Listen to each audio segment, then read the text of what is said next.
नमस्कार, कोटपुतली एजुकेशन में आपका हार्दिक स्वागत है। मैं पंकज शेरावत उपस्थित हूँ आपके सामने महत्वपूर्ण जानकारी लेकर। आज हम बात करेंगे राजस्थान यूनिवर्सिटी के 15 अप्रैल को होने वाले गैस पेपर्स के बारे में, जो कि यूजी के होने वाले हैं, पीजी के नहीं होंगे। ठीक है, यूजी की बात करते हैं हम। यूजी के गैस पेपर अपलोड हो रहे हैं। सीधा चलेंगे BCom part first ex student की तरफ। बीएडीएम सेकंड का पेपर है। उद्यमिता को परिभाषित कीजिए। उद्यमिता की भूमिका की विवेचना करो। उद्यमिता के प्रकारों का संक्षेप में वर्णन करो। एक सफल उद्यमी के गुणों की विवेचना करें। भारत में उद्यमिता प्रशिक्षण व विकास कार्यक्रमों की आलोचनात्मक समीक्षा करो। इसकी सफलता हेतु सुझाव भी दीजिए। उद्यमिता प्रशिक्षण व विकास कार्यक्रमों की भूमिका को समझाइए। भारत में सूक्ष्म, लघु व मध्यम उपक्रमों की भूमिका स्पष्ट करो। भारत में लघु उद्यम के प्रारंभ करने की प्रक्रिया से आप क्या समझते हैं, इनकी विभिन्न अवस्थाओं को संक्षेप में वर्णन करो। सूक्ष्म, लघु, मध्यम उपक्रमों की समस्याओं को स्पष्ट करो एवं उन समस्याओं के समाधान हेतु सुझाव भी दीजिए। लघु व्यवसाय उद्यमों के प्रबंध से आपका क्या आशय है। एक सफल लघु व्यवसायी की योग्यताओं का वर्णन करो। जिला उद्योग केंद्र से आप क्या समझते हैं। लघु व्यवसायों के संवर्धन में जिला उद्योग केंद्रों की भूमिका को स्पष्ट करो। जिला उद्योग केंद्रों के उद्देश्य, महत्व, कार्यों का संगठन का वर्णन करो। उद्यम पूंजी कोष से क्या आशय, इसके लाभ व दोष बताइए। देखो भैया, मैं थोड़ा सा बाहर हूँ तो थोड़ा वॉइस का प्रॉब्लम आपको हो सकता है। यहाँ पर हवा चल रही है काफ़ी, है ना, मौसम ख़राब है, जैसे कि मैंने इन्फॉर्मेशन भी दिया था पहले। मैं थोड़ा बाहर आया हुआ हूँ, इस वजह से आपका पेपर, आपको यहाँ से वॉइस का प्रॉब्लम हो सकता है ना। BA second year regular sociology second की बात हम कर रहे हैं। ग्रामीण समाजशास्त्र को परिभाषित कीजिए। इसकी उत्पत्ति में विकास को समझाइए तथा भारत में ग्रामीण शास्त्र के अध्ययन का महत्व स्पष्ट करो। कृषक समाज की अवधारणा स्पष्ट करो। किस सीमा तक भारतीय गांव कृषक समाज है, विवेचना करो। लघु परंपरा में व्रत परंपरा को स्पष्ट करो, अंतर बताओ। जाति को परिभाषित करो, जाति की विशेषताओं बताओ। और ग्रामीण भारत में जाति व्यवस्था के प्रकार्यात्मक व दुष्कार्यात्मक लेख लिखो। धर्म की परिभाषा दीजिए तथा भारतीय ग्रामीण समाज के संदर्भ में इसकी विशेषताओं का वर्णन करो। अगला चलते हैं, ग्रामीण जीवन की प्रणाली की विशेषता बताइए। ग्रामीण नेतृत्व की अवधारणा क्या है। ग्रामीण नेता के कार्यों की व्याख्या करो। भारत में किसान आंदोलन का उल्लेख करो व इसके उत्तरदायी कारणों का वर्णन करो। वैश्वीकरण, भूमंडलीकरण को परिभाषित करो। इसके लाभ व प्रभावों की व्याख्या करो।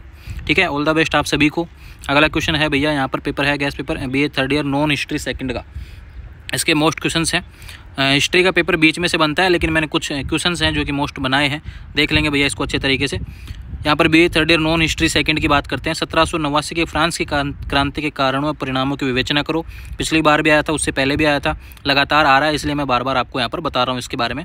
धर्म सुधार आंदोलन से आप क्या समझते हैं। धर्म सुधार आंदोलन के क्या कारण थे। यूरोप के धर्म सुधार आंदोलन के कारण और परिणामों का वर्णन करो।